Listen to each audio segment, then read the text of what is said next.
cuidadores, profissionais e estudantes da área da saúde. Hoje vamos falar sobre a estimativa de peso e altura dos pacientes. Lembrando que esse vídeo não substitui a sua consulta com um nutricionista e nem serve como uma orientação para você tentar fazer. A ideia é que o familiar e o paciente entenda o quanto difícil é a nossa profissão e que cada consulta a gente faz uma reformulação do todo o planejamento dietético desse paciente. E para você, estudante de nutrição, que começou a fazer a faculdade porque gostava de biologia, achava que era só biologia, bem-vindo ao mundo da matemática!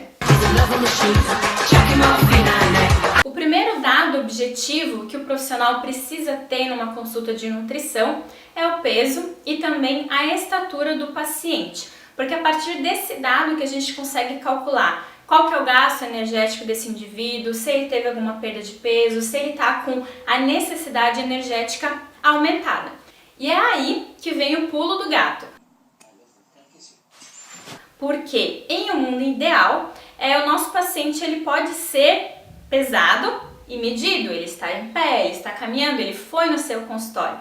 Porém, a maioria dos pacientes em terapia nutricional enteral, eles são acamados, então não tem como eu colocar ele em cima de uma balança. Mas Nutri, como que eu vou pesar meu paciente se ele não pode pesar? Senta que lá vem a história. Senta que lá vem a história.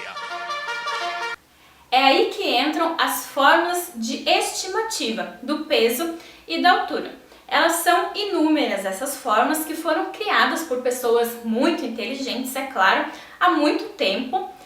Alguns autores como Rabito, Schunleia, eles utilizam nessas fórmulas a partir do sexo da pessoa, da idade, da raça, algumas medidas antropométricas como altura do joelho, circunferência do braço, circunferência abdominal e as pregas cutâneas subescapular, entre outras. Então, nessas fórmulas, colocando os dados do paciente, as medidas que eu realizei, eu consigo chegar ao peso que ele está hoje e à altura. Então, vamos pegar um exemplo, por exemplo, a Dona Maria é uma idosa de 70 anos, de cor branca, que ela teve um AVC há 5 anos e nunca mais a família soube como que está o peso da Dona Maria. Então, se ela ganhou peso, se ela perdeu, se ela está obesa, se ela está desnutrida, isso é primordial para o nutricionista conseguir calcular as terapias dela. Então eu vou colocar a Dona Maria nessa fórmula, eu calculei já, eu medi a altura do joelho dela e a circunferência do braço e vou utilizar a fórmula do Schunleia, que para mim no momento é a mais fácil e se adequou melhor ao meu paciente. Então eu coloquei aqui nessa fórmula as medidas da Dona Maria, eu calculei que a altura do joelho dela é 45 centímetros e que a circunferência do braço é de 23 centímetros. E eu cheguei a um peso de 45 quilogramas. Então hoje a Dona Maria está com 45 quilos. Sempre é bom a gente perguntar qual que era o peso usual dessa paciente. Então há 5 anos ela tinha 70 quilos, então como é que hoje ela está com 45? Foi uma perda bem significativa, que a família não tinha ideia dessa perda. E também é sempre bom a gente saber o peso ideal da Dona Maria, qual que é o peso que ela deveria ter hoje a partir do IMC ideal do idoso e na faixa etária dela. Então existem tabelas que trazem qual que é o IMC ideal desse idoso na faixa etária.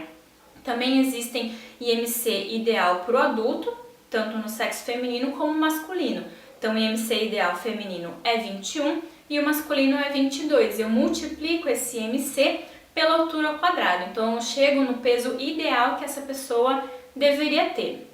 Outras opções que a gente tem de peso é peso ajustado, que ele é calculado quando a pessoa tem um peso atual muito alto, então ela tem 100 quilos e eu não quero calcular as estimativas dela com 100 quilos, porque eu estaria ainda oferecendo uma grande quantidade energética para ela manter esses 100 quilos. Então o peso ajustado ele é uma média entre o peso ideal, para não oferecer tão pouco, e o peso atual.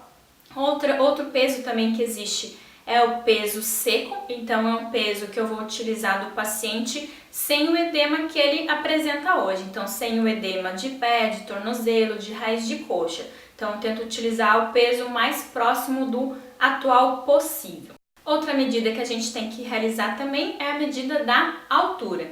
Então, da mesma forma que eu realizei o peso da Dona Maria, eu vou colocar as medidas dela nessa outra fórmula do chuleia para chegar na altura que ela apresenta hoje. Então, de acordo com a idade dela, com a raça dela, eu fiz a altura do joelho, multipliquei também nessa fórmula a idade atual da Dona Maria e cheguei a uma estatura de 1,49 m. A Dona Maria é pequenininha. Então, a partir dessas duas medidas, a altura também eu posso fazer a altura recumbente da Dona Maria. Então, eu não quis calcular as medidas, não quis fazer a altura do joelho, não quis fazer nenhuma outra circunferência. Eu faço a altura recumbente da Dona Maria. Então, a paciente tem que estar na horizontal, com a ajuda de um esquadro e da fita métrica. Eu vou colocar a fita ao lado da cabeça dela deitada até o calcanhar dela. Então, eu consigo fazer a altura dela deitada. Isso se chama altura recumbente. Outra opção de realizar a estatura é a partir da medida do nosso maior dedo, com o braço esticado até o externo do paciente. Então, essa medida do dedo até o externo eu multiplico por 2 e também posso ter o resultado de uma estatura. O ideal é sempre a gente tentar fazer mais que uma fórmula no mesmo paciente, por isso todos esses exemplos, que é para eu chegar ao mais próximo do relato da família. Então, se a família me relatou que antigamente ela tinha 1,55 m, eu consigo saber qual que está se aproximando mais ou menos da realidade. Então, 1,49 m, se deu 1,70 m, estaria muito errado. Então, eu preciso saber qual que é mais próximo da realidade. E, claro, também a minha experiência visual. Então, eu consigo saber se a Dona Maria tem realmente aquela altura, aquele peso pelo meu feeling já da minha prática profissional. Depois que eu conseguir essas duas medidas de peso e altura, eu posso calcular o meu índice de massa corporal. O meu não, né? Da Dona Maria. Então, o IMC, dividir o peso da Dona Maria, que é 45 quilos, pela sua altura ao quadrado, que é 1,49 m. Então, o resultado da Dona Maria deu um IMC de 20 kg por metro quadrado. No adulto, a faixa de normalidade é de 18,5 kg por metro quadrado até 24,9 kg por metro quadrado. Essa é a faixa ideal. Do 24,9 ao 30 eu tenho sobrepeso e acima do 30 eu tenho a obesidade nos seus diferentes graus. Já no idoso, a avaliação do IMC ela é diferenciada principalmente pela sua composição corporal. Então, permite-se que esse idoso tenha um IMC maior do que era recomendado na idade adulta. Então, a faixa mínima do IMC do idoso é de 22 até 27. Então, abaixo de 22 kg por metro quadrado, eu tenho idoso com magreza, um diagnóstico nutricional de magreza, e acima de 27 eu tenho idoso com diagnóstico de excesso de peso. Então, não classifica esse idoso como obeso.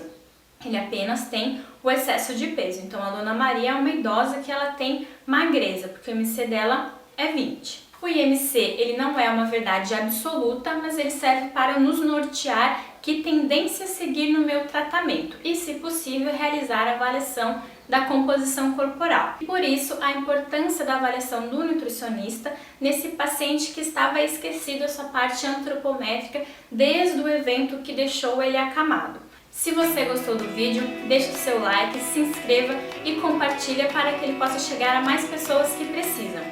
Até a próxima!